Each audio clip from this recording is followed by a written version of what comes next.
这个音响呢，可是宝马的一个通病，咱们一块儿来听一下，来打方向，听见了吗？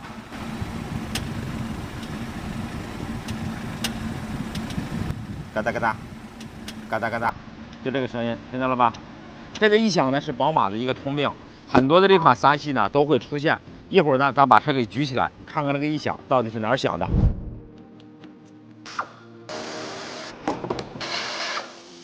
来看一下这个响声，宝马呢针对这个响声呢是有一个官方指导文件的 ，EPS 在极限位置附近转向时发出咔嗒声，看一下这个车轮的这种感觉是不是跟它是一样的？刚才咱们试的时候，然后出现的车辆 G01、G02、G08、G20、21、G28、G42这些车都会出现，然后呢。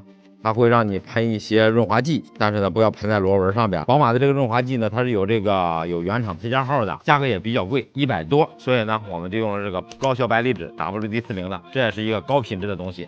一会儿呢，师傅会把它给喷上，然后咱们再试一下，看看这个声音还在不在。开始打方向，看这个位置，大家看这个位置，看见了吗？看见了吧？从这个缝隙里边去喷那个润滑剂就可以了。来，往里喷。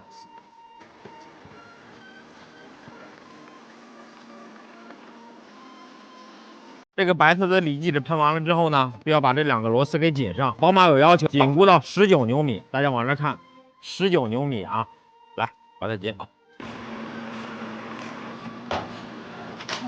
现在呢，这个润滑剂已经喷完了，我把车开到外边的水泥地面上，打一下方向，看看这声音还在不在。咱们再来听一下这个声音还在不在。打方向，